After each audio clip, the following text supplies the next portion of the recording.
Pak Yose, apabila ternyata Trump berhasil memenangkan pemilu kali ini, seperti apa dampaknya untuk perekonomian secara global? Karena kita ingat ketika Trump menjabat sebelum Biden menang, ini adalah awal dari terjadinya perang dengan China waktu itu. Betul, betul. Ya, kasus Trump ini sebenarnya unik ya. Sudah lama sekali di Amerika Serikat itu presiden yang akan maju kembali sebagai kandidat presiden setelah dia tidak menjabat lagi.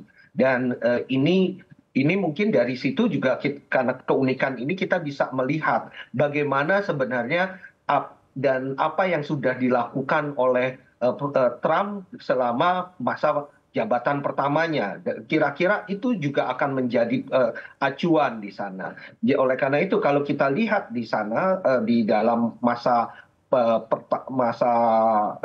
periode pertama Trump itu ada dua hal yang cukup penting paling tidak dari sisi ekonomi global. Yang pertama adalah attitude Trump ataupun sikap Trump terhadap perdagangan dunia yang cenderung lebih tidak terlalu mendukung perdagangan dunia tersebut, perdagangan internasional. Jadi kita mungkin akan melihat lagi sikap-sikap yang agresif atau kebijakan-kebijakan yang agresif dari Amerika Serikat terhadap perdagangan internasional ini, di mana di zamannya Trump dulu kita melihat bagaimana multilateral trading system, sistem perdagangan internasional multilateral itu dibabat habis.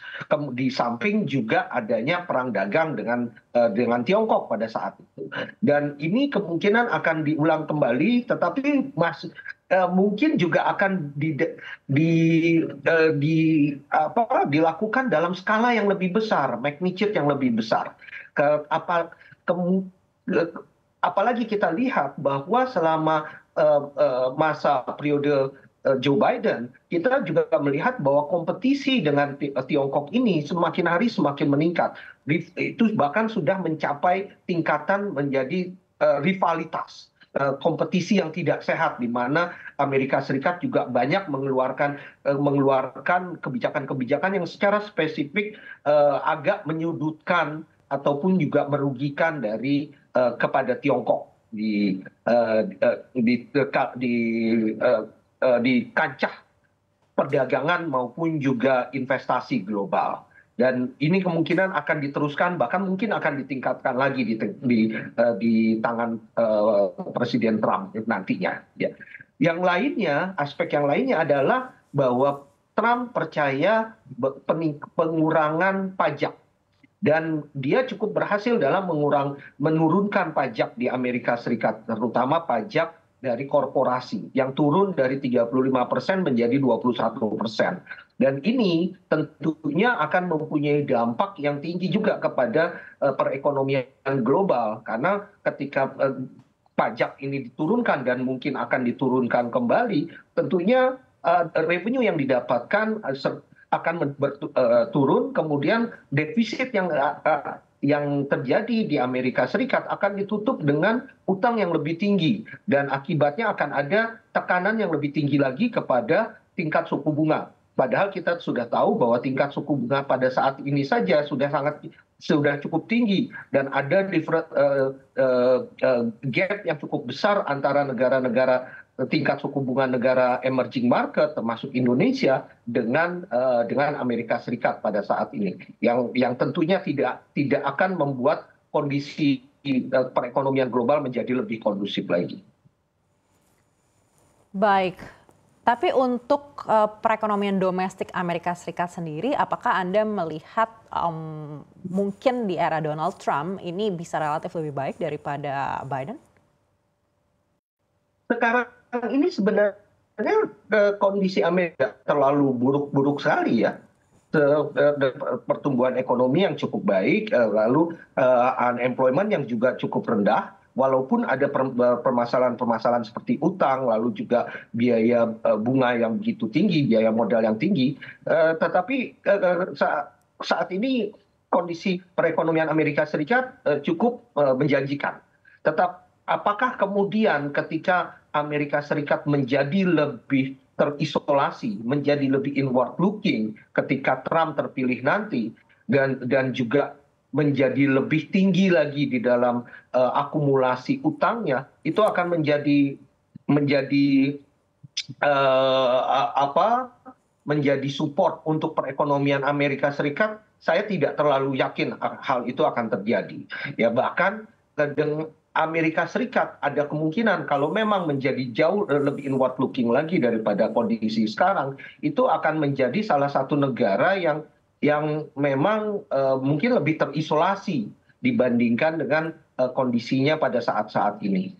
Baik, kita kembali lagi ke perekonomian global di mana tadi Anda sampaikan Pak Yose ada peluang perang dagang ini mungkin magnitudenya akan lebih besar daripada kepemimpinan Trump sebelumnya begitu. Dan kita ingat ketika itu terjadi lalu banyak negara-negara termasuk negara tetangga kita yang mengambil kesempatan dari sana. Apakah ini artinya Indonesia harus bersiap atas kemungkinan tersebut agar ketika ini terjadi lagi Indonesia juga bisa mendapatkan peluang yang cukup besar? Ya, satu hal yang harus diingat, sebenarnya perang dagang itu secara formal memang sudah berakhir pada tahun 2020 ya, ketika mulai ada perjanjian serta dialog antara dua negara ini untuk menyelesaikan permasalahan perang dagang mereka. Tetapi sebenarnya kompetisinya itu terus berlanjut, bahkan pada zaman Joe Biden ini makin berlanjut lebih jauh lagi dan merambah pada area-area yang lain selain dari perdagangan, seperti misalnya untuk investasi ataupun juga untuk akses kepada teknologi. Dan ini yang sebenarnya juga membuat kompetisi ini terus memberikan dampak kepada perekonomian global. Nah, kembali ke pertanyaan, apa sekarang ini juga kita sudah melihat sebenarnya masih banyak sekali kesempatan-kesempatan yang masih terus terbuka ya. Bagaimana sekarang misalnya investasi yang dulu masuk lebih banyak ke Cina, ke Tiongkok, itu sekarang mulai melakukan relokasi. Bahkan berbagai perusahaan-perusahaan yang asalnya dari Tiongkok pun juga melakukan relokasi ke negara-negara yang lainnya. Sayangnya memang di Indonesia masih belum menjadi salah satu tujuan utama dari relokasi-relokasi tersebut. Dan ini bisa dilihat dari berbagai statistik yang ada ataupun juga dari anekdotal case yang terjadi.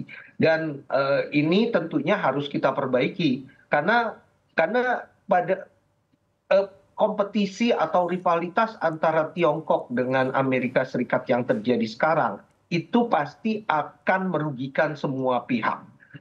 Tetapi ada area-area atau ada kesempatan-kesempatan juga yang muncul. Jadi kerugian itu mungkin harus ditutupi dengan kita memanfaatkan kesempatan-kesempatan tadi.